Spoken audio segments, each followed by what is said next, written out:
స్తుతి ఆరాధనా ఆరాధనా స్తుతి ఆరాధనా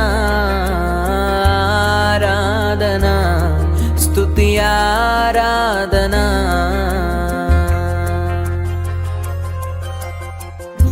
నీ వంటి వారు ఒక్కరును లేరు, నీవే అతి శ్రేష్ఠుడా. దూతగణములు నిత్యము కొలిచే నీవే పరిశుద్ధుడా. నిన్న నేడు మారని ఆరాధన స్తుతి ఆరాధన ఆరాధన స్తుతి ఆరాధన. దేవుని నామానికి నా వందనాలు, దైవ సేవకులకు నా వందనాలు, సంఘానికి నా వందనాలు. నేను చెప్పే సాక్ష్యం ఏంటంటే, నేను అంతకుముందు ప్రార్థనకు వచ్చేదాన్ని కాదు. రానప్పుడు నేను చాలా సమస్యలు, చాలా ఇబ్బందులు, ఇరుకులు చాలా ఎదుర్కొన్నాయి. చెప్పడానికి కూడా అవి మళ్ళీ ఊహించుకుంటే అది చాలా ఇది. అలాంటి దినముల్లో ఆ సమయాన్ని నా భర్త చనిపోయి నేను బాగా ఒకలాంటి బలహీనతల్లోకి వెళ్ళిపోయి నాకు పచ్చివాతం లాంటిది కూడా వచ్చింది.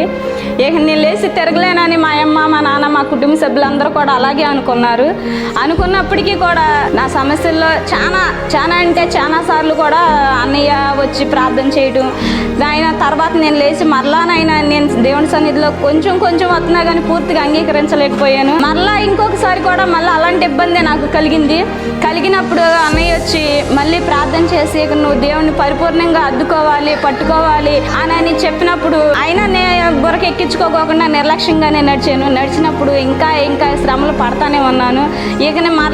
నేను లేచి తిరగలేని పరిస్థితి వచ్చేసింది. నేను చనిపోవటమే అనుకున్నాను. ఎన్నోసార్లు అలాంటి పరిస్థితుల్లోకి వెళ్ళి చాలాసార్లు పక్కనున్న కాలంలో కూడా నేను పడిపోద్దాము, నేను బతకడం వేస్ట్, నీ అనవసరం, నేను కష్టపడుకోలేనప్పుడు ఎవరి మీద ఆధారపడి బతకూడదు, చనిపోతామని కూడా అనుకున్నాను. అలాంటి స్థితిలో మరి ఒకసారి దేవుడు అన్నయ్య ద్వారా మరలా మాట్లాడినప్పుడు నువ్వు రక్షణ తీసుకోవాలరా, నువ్వు నిలబడాలరా అని అంటే నేను అన్నయ్య మాటను తోసేయలేకపోకుండా నేను రక్షించబడ్డాను.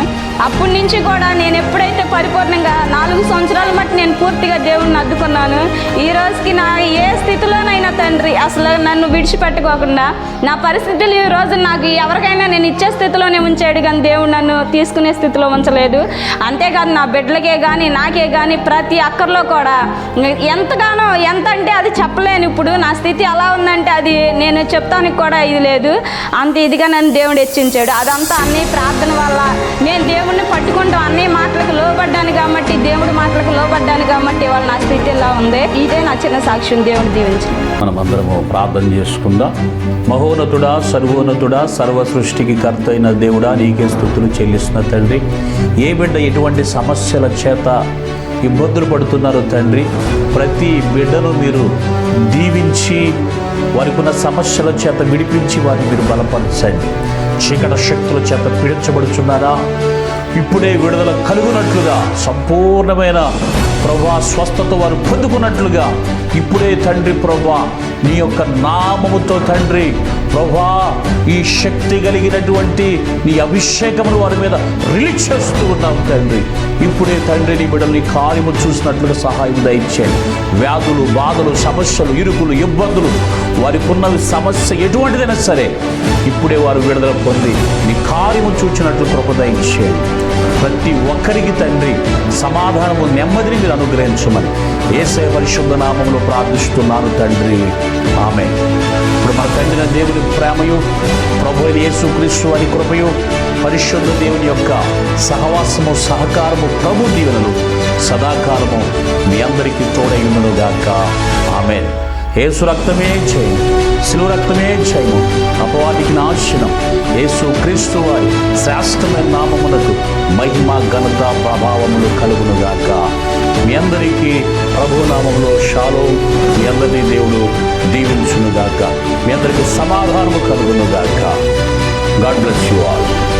మీ ప్రార్థన అవసరతల కొరకు మీరు సంప్రదించవలసినటువంటి మా చిరునామా కృష్ణా జిల్లా పామరు మండలం అడ్డాడ పోస్ట్. మా సెల్ నంబర్ 9666971157. మీ సమస్య ఏదైనా, మీ బాధ ఎటువంటిదైనా మీ కొరకు ప్రార్థించడానికి దైవజనులు సిద్ధంగా ఉన్నారు. చీకటి శక్తుల చేత పీడించబడుతున్నారా? ఆర్థికమైన ఇబ్బందులు పట్టి మిమ్మల్ని పీడిస్తున్నాయా? గర్భఫలములు లేక ఇబ్బంది పడుతున్నారా? కోర్టు సమస్యల చేత ఇబ్బంది పడుతున్నారా? మీ సమస్యలు ఏవైనా సరే దైవజనులు ప్రార్థించగా అనేకమైన అద్భుతాలు దేవుడు జరిగిస్తూ ఉన్నారు. దైవజనులు చేసే ప్రార్థనలో మీరు ఏకీభవించి దేవుని ఆశీర్వాదాలు పొందుకోండి.